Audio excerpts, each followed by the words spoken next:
तो हम तो टाइमिंग को इस कदर मेंटेन करते हैं कि बहुत से लोग घड़ी की टाइमिंग मिला लेते हैं कि ज्ञान दशमी की गाड़ी 8:10 में पार कर रही है, इसका मतलब 8:10 हो गया है, घड़ी देख लो। तो इस तरह से मैं मेंटेन करने की कोशिश कर रहा हूं और मैं करता भी हूं।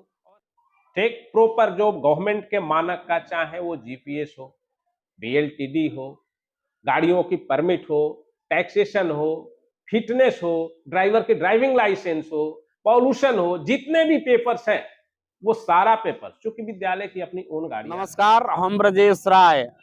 माँ शारदा नगर कहल है जगह के काफी चर्चित हमनी के दियारा इलाका के स्कूल ज्ञान रश्मि शिक्षा सदन शारदा नगर बिहिया चौरस्ता में स्थित बा। सीबीएसई से जौन बाकी मान्यता प्राप्त स्कूल बा। एकरा में कौना तरीका के पढ़ाई हो रहा बिया, कगो टीचर बड़े, कतना लइका पढ़त रहे सो, का जब के विधि व्यवस्था बा, तमाम चीज के बारे में हमनी के जानकारी लेवे के प्रयास करब जाए। जब के बता दीजिए संचालक बनी मनोज राय जी। मनोज राय जी के नेतृत्व में स्कूल जोन बा चल रहा बा। देख ली अभी हमनी के बानी जाए स्कूल परिसर में एंट्री ले चुकल बानी जाए। हमनी के काफी ज्यादा स्पेस बा। जब देख ली लइकन के खेले खातिर काफी बढ़िया ग्राउंड बा। जब देख लीजिए 1 ताला 2 ताला 3 ताला, चौथा ताला के तैयारी में बा स्कूल। हमनी के देखत है काफी दिन से, जब मैंने पहले एगो छोट मोटे जब घर रहे, लेकिन धीरे धीरे विस्तार हो रहा बा। एक तरीका से कहल जाओ जे पूरे दियारा इलाका में एगो अलग पहचान स्कूल के ज्ञान रश्मि शिक्षा सदन के पूरे दियारा इलाका से, चाहे दमोदरपुर, जवैनिया, नौरंगा, भौरनपुर, सारंगपुर, सुरेमनपुर, लच्छू टोला, गौरा, कराजा, चाना केवटिया, 12 हर जगह के लइका मने ने कहल जाए जो स्कूल में पढ़े खातिर आवेले से लइका। ताई जब विधि व्यवस्था के बारे में हमनी के जानकारी लेवे के प्रयास करब जा। डायरेक्टर ज्ञान रश्मि शिक्षा सदन शारदा नगर बिहिया चौरस्ता भोजपुर। सर्वप्रथम इस संस्थान की शुरुआत 1994 चौरस्ता चौक से हम लोगों ने किया और आरंभिक जो उसका स्टार्टअप माननीय नागेंद्र राय जी, जो रिश्ते में मेरे चचा थे, उन्होंने इस संस्था की शुरुआत की और मैं बीच का कड़ी हूं। जब से मैं इस ऑर्गेनाइजेशन के साथ जुड़ा, मेरा एक ही लक्ष्य रहा कि इस इंस्टीट्यूशन को निरंतर आगे बढ़ाना है। आज तक के सफर में रउआ संस्थान के आखिर कौन कौन उपलब्धि बा? देखिए, सबसे पहले तो कि हमारे इंस्टीट्यूशन से विभिन्न सेक्टर में, चाहे वो आपका डिफेंस का सेक्टर है, उसमें हमारे बच्चे बीपीएससी कंप्लीट किए, कितने बच्चे इंजीनियर, तो कितने बच्चों ने किया इसकी तो अब लिस्ट आपको गिनाएंगे तो समय कम पड़ेंगे। तो बहुत सारे बच्चे हमारे बीटेक क्वालिफाई करके अपना कहीं ना कहीं अपनी जॉब में है। बहुत सारे बच्चे मैनेजमेंट कोर्सेज में भी हैं। यहाँ तक कि सीए भी हमने इस इंस्टीट्यूशन से दिया है। हमारा बच्चा बिया का सतेंद्र, हरीश, ये दोनों भाई जो है सीए कंप्लीट करके अभी दिल्ली लक्ष्मी नगर में अपना ऑफिस खोल करके सेटअप करके अपना काम कर रहा है। आखिर शिक्षा के जगत में ये पूरे दियारा इलाका में रउआ कतना मने महत्वपूर्ण चुनौती रउआ बुझाला कि ना कि एगो चुनौती बा हमरा के? देखिए, रही बात दियारे इलाके की, तो इसमें हमारा और आपका भी है कि सोशल मीडिया के प्लेटफॉर्म पे भोजपुरी भाषा को हमको हिंदुस्तान के शिखर पर ले जाकर के स्थापित करना है। और मेरा भी मिशन है कि आपके इस भाषा भाषाई क्षेत्र, यानी जो हमारा दियारांचल का इलाका है, इस इलाके में जो भी हमारे बच्चे हैं, वो चाहे एग्जीक्यूटिव क्षेत्र हो, एडमिनिस्ट्रेटिव हो, लेजिस्लेटिव हो, हर सेक्टर में हमारे बच्चे अपनी परचम फहराएं, ये हमारा भी लक्ष्य है और इसके लिए मैं निरंतर प्रयासरत रहता हूं। नंबर 2, मैं हर साल, जैसे गवर्नमेंट भी अपना एक प्रोजेक्ट लॉन्च की है, आरटीई एक्ट, जिसके तहत है कि गरीब बच्चों को मुफ्त में आपको पढ़ाना है, फ्री एजुकेशन देना है, फी भी आपको फ्री रखनी है। तो मैं हर साल 20 बच्चे की हमारे यहाँ अलॉटमेंट सीट है और मैं आज से नहीं, 2014 से ही ये नियमावली लॉन्च की थी 2009 में, और 2014 में मैं स्टार्टअप दिया और तब से लेकर के आज 2024 तक इन साल का भी ऑनलाइन चूंकि रजिस्ट्रेशन हो रही है, ऑनलाइन लोग गार्जियन करेंगे, जिनकी लिस्ट आएगी उसका मैं एडमिशन लूंगा। उसके पहले ऑफलाइन की व्यवस्था थी, उसमें भी मैंने एडमिशन लिया और आज भी मैंने 86 की लिस्ट डीओ ऑफिस को भेजा हूं। और उसकी जो मानक नियमावली है, मैं बार बार गार्जियन से भी कहता हूं कि उसकी मानक नियमावली को आप लोग फॉलो कीजिए। इस सत्र में मेरे 14 बच्चे कट गए हैं ड्यू टू, मैंने बोला कि इनकम सर्टिफिकेट, अगर कोई बच्चा जनरल कैटेगरी से बिलोंग्स करता है तो अप टू 2 लाख उसकी इनकम सर्टिफिकेट मान्य है, और यदि कोई बच्चा जनरल कैटेगरी से बाहर का है तो उसका 1 लाख तक की ही इनकम सर्टिफिकेट वैलिड है। अगर 1,05,000 की होती है तो वो डॉक्यूमेंट्स हमारा वो सिस्टम से हटा दिया जाता है। तो इनकम सर्टिफिकेट, बच्चों का एज 6 ईयर से कम नहीं होना चाहिए क्लास 1 में, और ये नामांकन लेने का प्रावधान भी सिर्फ क्लास 1 में ही है। यदि आप बीच में कहेंगे क्लास 2 में हमको आरटी के तहत एडमिशन ले लीजिए, तो वो चीज सिस्टम में है ही नहीं। 1 में लेंगे, 8 साल तक यानी क्लास 8 तक विदाउट फी मैं कंटिन्यूअस पढ़ाऊंगा। चूंकि इसकी जो पेमेंट्स है वो हम लोगों को लेट लतीफी से ही, अभी जैसे 2019-20 की पेमेंट हो रही है तो थोड़ा लेट गवर्नमेंट करती है, फिर भी हम लोग सेक्रीफाइस करके अपना खर्च करके, और चाहते हैं कि बच्चों के ऊपर, बच्चों के एजुकेशन सिस्टम के ऊपर किसी तरह की डिस्टर्बेंस ना हो, बच्चे को किसी तरह से हम लोग मानसिक रूप से लोड न दें, और वो हम लोग चाहते हुए और इस कार्य को आगे बढ़ाते हैं। एडमिशन एक्चुअली हमारी 1 मार्च से स्टार्टअप है और एडमिशन अभी चल रही है।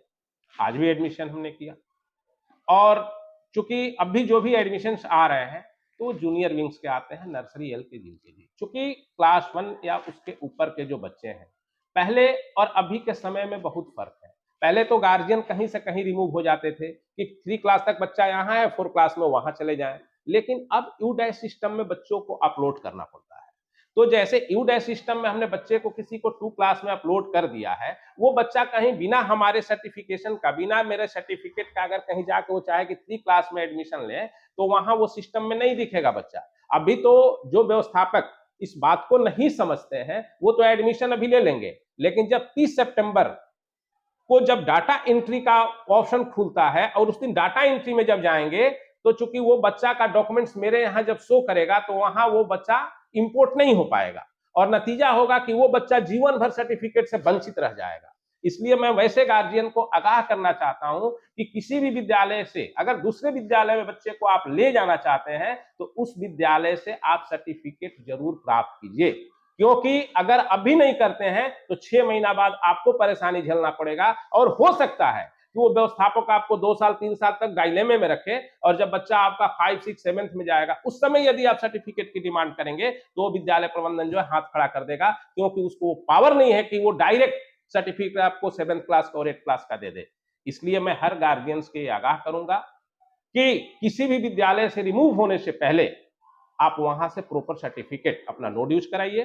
रउआ ई जो ज्ञान रश्मि शिक्षा सदन स्कूल बा, ट्रांसपोर्ट आजकल के दौर में देखल जाऊ तो जतना भी स्कूल बा, खास करके बदनाम बा ये खातिर कि भाई जतना भी अनचलू गाड़ी बड़ी सब, पुरनकी गाड़ी बड़ी सब, लोग भर देले बा, आ छोट छोट मासूम बच्चन के संग जिंदगी के संग खिलवाड़ हो रहा बा।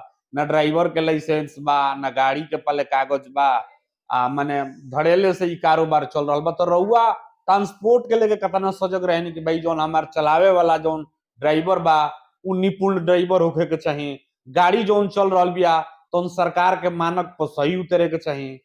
जैसे देखिए ट्रांसपोर्ट सेक्टर का जहां तक सवाल है, तो मेरी तो ट्रांसपोर्ट सर्विसेज, शायद जहां से आप बिलोंग्स करते हैं इस रूट से भी मेरी ट्रांसपोर्ट सर्विसेज स्टार्ट होती है। तो हम तो टाइमिंग को इस कदर मेंटेन करते हैं कि बहुत से लोग घड़ी की टाइमिंग मिला लेते हैं कि ज्ञान रश्मि की गाड़ी 8:10 में पार कर रही है, इसका मतलब 8:10 हो गया है, घड़ी देख लो।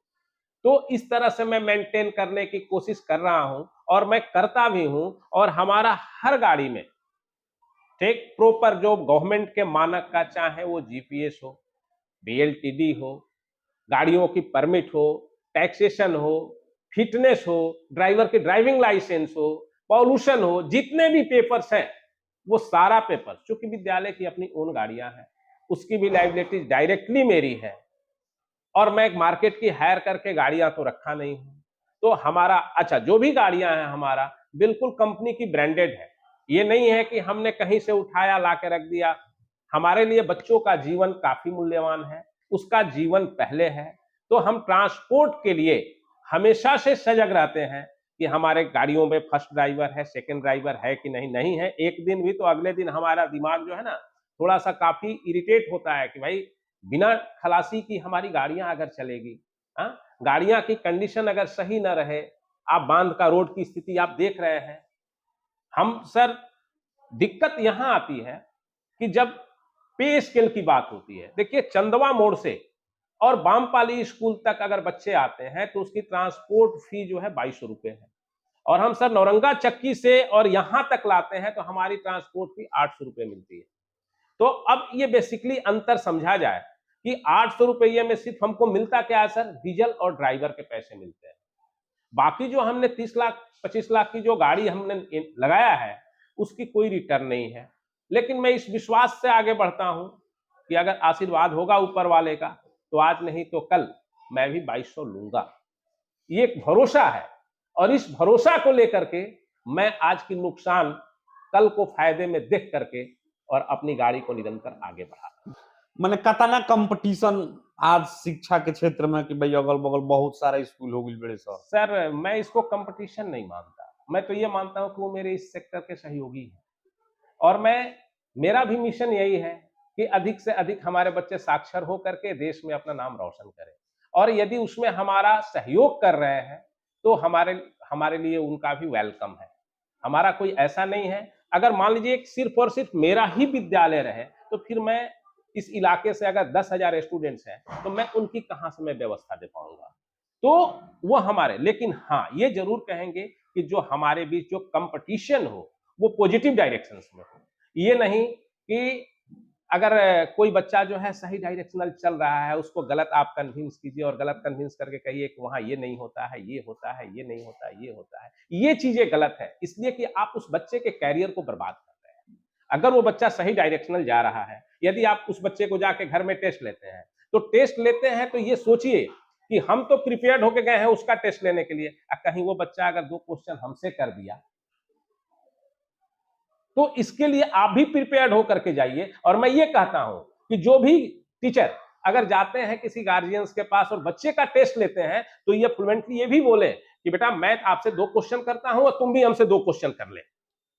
अगर आपका जवाब वो दिया और उसका जवाब आप दे दिए तब हम मानेंगे कि परफेक्ट काउंसलिंग हो रही है। ये वन वे वाला जो सिस्टम है ना कि बच्चा जो है वो 2 क्लास का है उसे क्वेश्चन 5 क्लास का रख करके और गार्जियन को इरिटेट करना, तो ये चीजें बंद होनी चाहिए। इस चीज का मैं कभी सपोर्ट नहीं करता। मने कहल जाऊ जे बहुत सारा शिक्षण संस्थान देखत नहीं जे गामा गई घरे घरे लोग पहुंच रहा बा कि हमारा स्कूल में मैंने की भर्ती करवाई, हमारा स्कूल में एडमिशन करवाई। मैंने कहाँ तक की मैंने उचित करा के सही रहो। देखिए अगर शिक्षा का अलख जगाने की व्यू से अगर आप जाते हैं तो स्वागत है, लेकिन अगर व्यापार के दृष्टि से जाते हैं तो फिर ये समाज के लिए विदूषक है। तो शिक्षा को शिक्षा समझिए, इसको निरंतर आगे कैसे बढ़े इसकी सार्थकता को समझिए, और माँ बीड़ापाड़ी से आशीर्वाद लेकर के बच्चों को इस कदर आप तैयार कीजिए ताकि बच्चे जो है अपने खुशबू से पूरे देश को जो है ना सुगंधित और स्फुटित कर सके, प्रफुटित कर सके। तो आखिर अतने दियारा इस क्षेत्र में स्कूल बड़े सो गार्जीवन ज्ञान रश्मि शिक्षा सदन में ही अपना लड़का के एडमिशन काहे करवाए। सर देखिए पहली बात कि हमारे विद्यालय का जो नामकरण हुआ है ज्ञान रश्मि, रश्मि मीन्स होता है किरण। तो हम लोग ने जब स्टार्ट किया इस स्कूल को, इस विद्यालय का नामकरण पूर्व प्रधानाचार्य से रिटायर्ड पूर्व प्रधानाचार्य परमेश्वर राय जी, तो उन्होंने मेरे विद्यालय का नामकरण किया कि इसका नागेंद्र राय जो पहले फाउंडर मेंबर थे तो उनसे कि नागेंद्र बाबू इस विद्यालय का नामकरण जो है वो आप ज्ञान रश्मि रखिए। और रश्मि का शाब्दिक अर्थ जानते हैं या मुझे बताना पड़ेगा? बोले कि मैं सर जानता हूँ। तो बेटा बस यही समझना कि ज्ञान की किरण कैसे जन जन तक पहुंचे, इस पर तुम्हारा प्रयास होना चाहिए।